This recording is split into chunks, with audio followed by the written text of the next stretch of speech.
सभी भक्तों को साईं प्रणाम। मेरा नाम जगदीश कुमार है। मैं पेशे से आईटी ट्रेनर हूँ और मेरा जो एक्सपीरियंस है ज़्यादा नहीं है अभी आप लोगों के लिए, लेकिन कल एक ख़ास एक्सपीरियंस हुआ था मेरे साथ जो हम आपके साथ में शेयर करूँगा। शेयर क्या करना है, जब हम गाड़ी में आ रहे थे, ट्रेन से उतरे ही थे, ट्रेन से उतर के हमने सीढ़ी ना लेकर, प्लेटफॉर्म से सीढ़ी ना लेकर हमने लिफ्ट लेना उचित समझा कि फिर लिफ्ट ले लेते हैं, लिफ्ट से हमें चलने में आसानी होगी।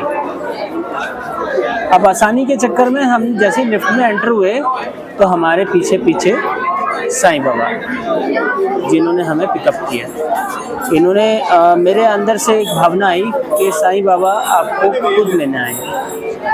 मैं मन के अंदर चुप रहा क्योंकि मैं कम बोलता हूँ। गाड़ी में भी बैठे गीता दीदी आप खुद बताएंगी कि हमें कैसे पता लगा, किसने बताया आपको, आप बाबा से कैसे जुड़े?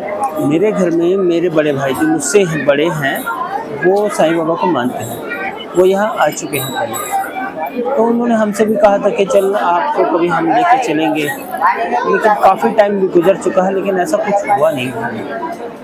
ये मेरे मित्र हैं डॉक्टर राजेश, परम घनिष्ठ मित्र हैं हम दोनों आपस में। बहुत टाइम से हमारा चल रहा था कि भाई मुझे जाना है जाना है जाना है जाना है। इन्होंने कई बार कोशिश भी की ट्रेन टिकट करने की, लेकिन हमारी ट्रेन टिकट हो नहीं पाई। ट्रेन टिकट हो नहीं पाई तो सिर्फ मैंने शनिदेव के व्रत करने शुरू किए। शनि सिंगापुर के मैंने सिर्फ एक उम्मीद जगाई थी, शनिदेव जी आप मुझे बुलाओ, मैं आपका बहुत आभारी रहूँगा।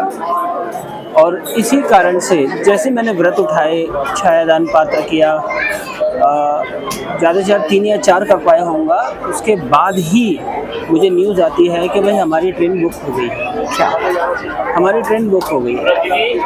अब ट्रेन बुक होते ही फिर तो खुशी का ठिकाना नहीं रहा। मैं आज इतना प्रसन्न हूँ कि लाने वाले मुझे वही हैं। मेरे लिए तो वो भगवान से कम नहीं है मेरा दोस्त। सीधी सिंपल सी बात बताओ, जो यहाँ तक आपको लेके आए, इंसान के रूप में भगवान है वो। बेशक सब दोस्त हैं लेकिन सबसे पहली अहमियत उन्हीं को ही है। साईं बाबा हैं, हाथ में रख के बोल रहा हूँ, कोई शपथ नहीं है, लेकिन मेरे लिए मेरे दोस्त से बढ़कर कोई नहीं। कितने साल हो गए बाबा के, मतलब जैसे जब से आपने बाबा के पास आए हैं, कितना समय? यहाँ तो आप फर्स्ट टाइम आए हैं ना? साईं कृपा मुझे तो घर में, मैं पहले लोधी कॉलोनी जाया करता था। लोधी कॉलोनी में भी मेरा एक्सपीरियंस हुआ था, बहुत अच्छा छोटा सा एक्सपीरियंस है वो मैं बता दूँगा। मेरे पास कैलेंडर खरीदने के 10 रुपये नहीं थे। अच्छा, हाँ जी। साईं बाबा का कैलेंडर खरीदना, बाहर स्टॉल लगती थी और वहाँ पर मेज़ पे बिछा के बंदा कैलेंडर देखता था, शॉपकीपर। तो मैं वहीं से वहीं सोचने लगा, यार मेरे घर में कैलेंडर नहीं है, मुझे कैलेंडर लेना है।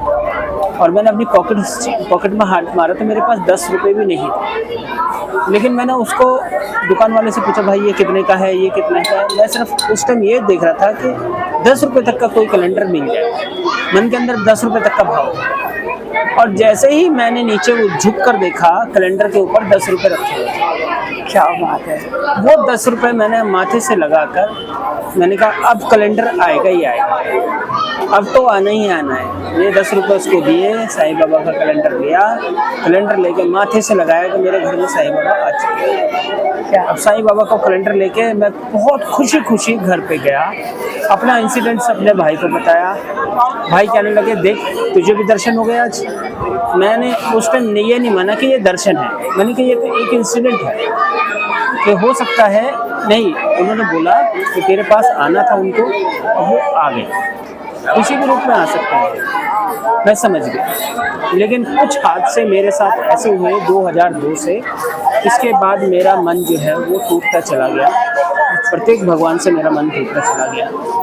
उसके बाद अब दोबारा से एक उम्मीद जगाई है मेरे दोस्त ने, तो मैं उसी उम्मीद के कारण में यहाँ चल कर आया हूँ और आशा कहते हैं ना, साईं बाबा मेरी सारी उम्मीद पूरी करेंगे। कहते हैं ना, जैसा भाव रहा जिन जन का वैसा रूप हुआ मेरे मन का। बाबा कहते हैं जैसे भक्तों के भाव होते हैं, जो भाव लेके मेरे पास आते हैं उसकी मैं जरूर सुनता हूँ। तो आप जो भाव लेके आए हैं तो बाबा वो आपकी जरूर मनोकामना पूरी करेंगे और बाबा आपको खाली नहीं लौटाएंगे। तो बाबा से यही कहेंगे, जैसे इनके साथ बाबा लीला कर रहे हैं और किस तरह से 10 रुपए ना होते हुए बाबा ने इनको 10 रुपए दिए, और उन कहते हैं कि पॉकेट में 10 रुपए ना होके भी इनका भाव थे कि मुझे सिर्फ एक 10 रुपए मिल जाए। और ये अब की बात नहीं है, ये बात करीबन 27 साल पुरानी बात है, 27 साल पहले की, जब मैं कॉलेज जाया करता था। मतलब 27 साल पहले बाबा आपके घर पहुंचे। हाँ जी, 27 साल पहले मेरे पास यानी कि मैं कॉलेज से सीधा लोधी कॉलोनी वाले मंदिर में चला जाया करता था। बृहस्पतिवार के दिन स्पेशल जाना होता था। वहाँ पर जो खिचड़ी का प्रसाद मिलता था वो मुझे बहुत प्रिय है। वो खिचड़ी का प्रसाद लेने के लिए बाबा के पहले मैं आरती में खड़ा रहता था काफ़ी देर।